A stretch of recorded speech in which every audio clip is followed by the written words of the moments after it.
കാലമനായ തമ്പുരാനെ, ഞാൻ എന്താണ് ഈ കേൾക്കുന്നത്? ഇങ്ങനെയൊക്കെ തോന്നിക്കാൻ എന്റെ മോക്ക് എന്താ പറ്റിയത്? ഒന്നും പറ്റിയതല്ല, അഹമ്മദിയാ. ചുട്ടടി അതിന് കൊടുക്കേണ്ടത്. ശാസിച്ചല്ല, സ്നേഹിച്ച ഞാൻ നിന്നെ വളർത്തിയത്. ആ വല്യമ്മാമയെ നീ പരീക്ഷിക്കുകയാണോ? ഈ മാളിയേക്കര കുടുംബത്തില് ഇങ്ങനെ ഒരു നാണക്കേട് എന്റെ ഓർമ്മയിൽ ആരും ഉണ്ടാക്കിയിട്ടില്ല. ഈ വിവരം അറിഞ്ഞപ്പോ മുതല് നിന്റെ വല്യമാമ ഉരുകി ഉരുകി തീരുക. അതറിയോ അനക്ക്? എന്റെ ജമാലെങ്ങാനിത് അറിഞ്ഞ എന്ത് പുകിലായിരിക്കും നടക്കുക? എന്തിനാണ് എപ്പോഴും നമ്മളെ ഓർമ്മിപ്പിക്കണത്? കണ്ടില്ലേ, എന്റെ ശരീരം പന്നി ഇറങ്ങിയ പാടം പോലെയായി.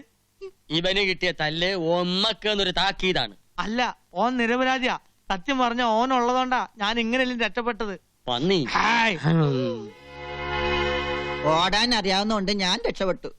പിക്കാസും കട്ടപ്പാരിയായിട്ട് ഓന്റെ ജോലിക്കാര് കൊല്ലാൻ ഒങ്ങിയപ്പോ ഓൻ ഒറ്റൊരുത്തൻ തടുത്തോണ്ടാ എന്റെ ജീവനെല്ലാം ബാക്കി കിട്ടിയത്. എന്റെ സ്റ്റെബിലൈസറിന് അടി കിട്ടിയത്. പാപം, കല്യാണം കഴിക്കാത്തൊരു ചെറുപ്പക്കാരനാ.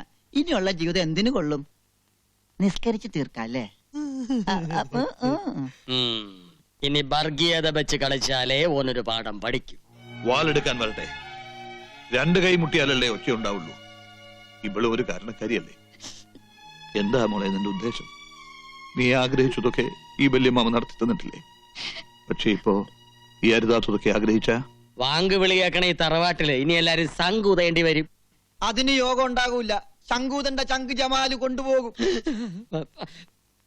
നമ്മളൊരു കാര്യം പറയാം. കുടുംബത്തിന് മാനക്കേട് ഉണ്ടാക്കിയ ബിരിയാണിയിൽ വിഷം ഒഴിച്ച് തിന്ന് നമ്മ ശത്തുകളയും. നീ എന്താ ഒന്നും മിണ്ടാത്തത്? കൊച്ചുനാളിൽ എനിക്ക് അരക്കൽ ബിബിയുടെ കഥ പറഞ്ഞു തന്നത് വല്യമ്മയായിരുന്നില്ലേ? കഥയായാലും കാര്യമായാലും വല്യമ്മ പറഞ്ഞത് മാത്രം കേട്ട് വളർന്നോളാം ഞാൻ. വല്യമ്മ പറയുന്നതേ അനുസരിച്ചിട്ടുള്ളൂ.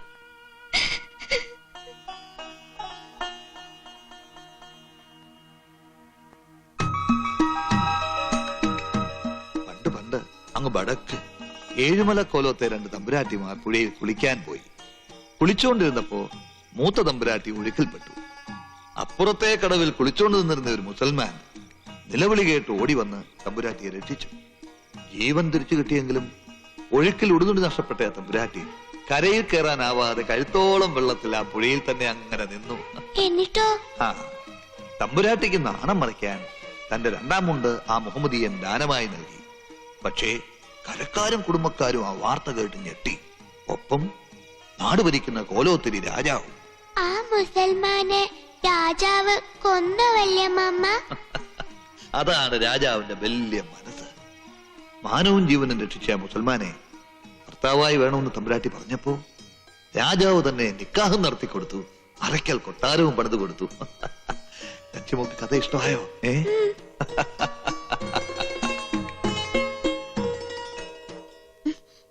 എന്താ കിനാവ് കാണുക? അപ്പുറത്ത് ഇനിയും ബഹളം തീർന്നിട്ടില്ല. ഇപ്പൊ എന്റെ പേരില കുറ്റം. ഞാനത്ര നിന്നെ ചീത്തയാക്കിയത്. എല്ലാവരുടെ ഔദാര്യത്തിൽ കഴിയുന്നവളായതുകൊണ്ട് ഞാനായിട്ട് ഒന്നും മിണ്ടാനും പോയില്ല.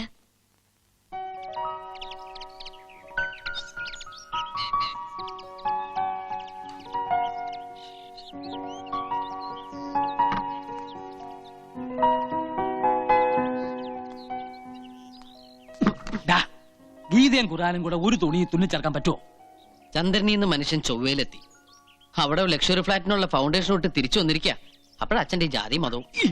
നിന്റെ ഈ കൺസ്ട്രക്ഷൻ ഭാഷ എന്നെ ഉപയോഗിച്ചാണല്ലോ. ഇത് കണ്ടോ അമ്മേ?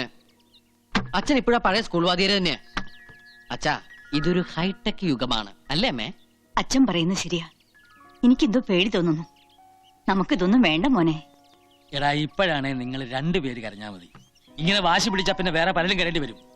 അറിയോ, അവരത്ര ലാളിച്ചു വളർത്തുന്ന കുട്ടിയാത്. എന്റെ മോൻ നാട്ടുകാരുടെ തല്ലുകൊണ്ട് അകാലചരമം പ്രാപിക്കാതിരിക്കാൻ ഒറ്റ വഴിയേ ഉള്ളൂ. എന്താ എന്താ എന്താ എന്താ എന്താന്ന് പറയുന്നത്? ഇതിന്ന് പിന്തിരിയ. പക്ഷേ ഇനി പിന്തിരിയാൻ പറ്റുമെന്ന് തോന്നണില്ല. എന്തുകൊണ്ട്? മനസ്സുകൊണ്ട് അത്രയ്ക്കും ഇഷ്ടപ്പെട്ടു പോയി. എടാ, മനസ്സ് നിന്റെയല്ലേ, നിനക്ക് നിയന്ത്രിച്ചൂടെ?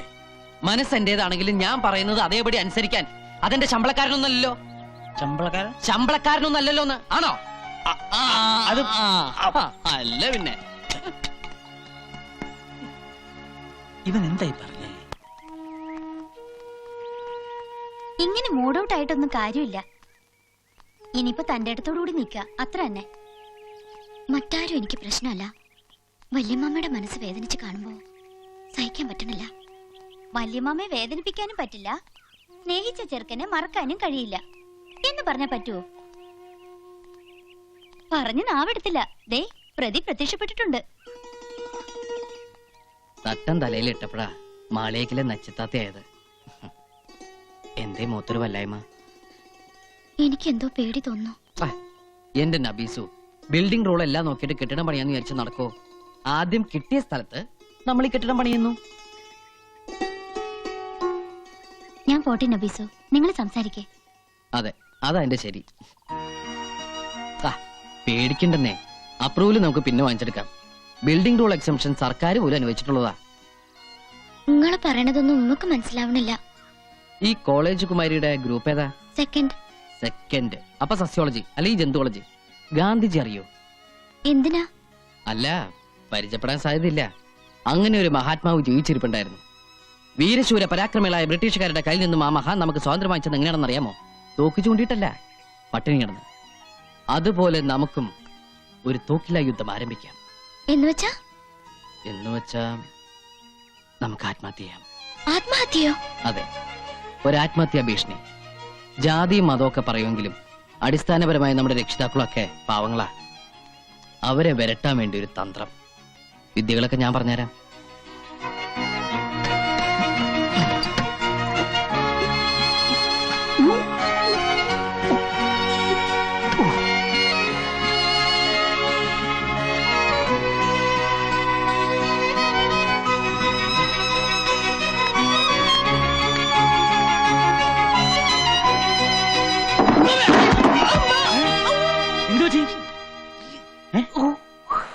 സ്റ്റൂള് തെറ്റി. ഓ അത് ശരി, ആത്മഹത്യാശ്രമം. കൊള്ളാം. ഇട കഴുതേ, ആരെങ്കിലും ഈ പഴഞ്ച ഏർപ്പാട് കൊണ്ട് നടക്കൂ? ഇന്ത്യ ആണവരാഷ്ട്രമായി സ്വയം പ്രഖ്യാപിച്ച നൂറ്റാണ്ടായത്. ഹൈടെക്. ഈ ഹൈടെക് യുഗത്തിൽ ആരെങ്കിലും തൂങ്ങിച്ചാവൂടാ? എടാ, ഒന്നുകിൽ ഗ്യാസ് സ്റ്റൗ അല്ലെങ്കിൽ നനഞ്ഞു തോർത്തിട്ട് കറണ്ടെ പിടിക്കുക. ഇനി ഇതൊന്നുമല്ല, വേദനയില്ലാത്ത മരണമാണ് ആവശ്യമെങ്കിൽ പൊട്ടാസ്യം സയനൈഡ്, ബി കോംപ്ലക്സ് പോലെ ഏത് മുറുക്കാക്കടലും കിട്ടും. കോക്കറി കാണിക്കല്ലേ. മനുഷ്യനോട് നടുവും തല്ലി വീണ് ചാവറായിട്ട് നിൽക്കുമ്പോഴാ മാതാമാഷൊരു പഠിച്ച തമാശ.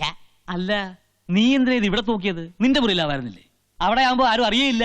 അത് ഈ പർപ്പസിന് വേണ്ടി ഉണ്ടാക്കിയ റൂമല്ല. ഉം. അവിടുത്തെ റൂഫിന് ഹൈറ്റ് ഇല്ല. ദാ, റൂഫിന് ഹൈറ്റ് ഇല്ലാന്ന്. അച്ഛനും മോനും വീണ്ടും തുടങ്ങിയോ? കണ്ടില്ലേ മോന്റെ പുതിയ ഹൈടെക്? അയ്യോ, എന്താ ഇത്? നീ എന്തിനാ ഈ കുറുക്കിട്ടത്? ചുമ്മാ ചുമ്മാതല്ല, നമ്മുടെ മോന് ഈ ഇടയായിട്ട് വേണ്ടാത്ത എന്തൊക്കെയോ തോന്നി തുടങ്ങി. കൂടോത്ര അറിയുന്ന മുസ്ലിംമാരാ അപ്പുറത്ത്. അവരെന്തെങ്കിലും ചെയ്ത് കാണോ? ഇടി കുട്ടിച്ചാത്തൻ ആരെങ്കിലും കൂടോത്രം ചെയ്യുവോ? എന്റെ ദേവി,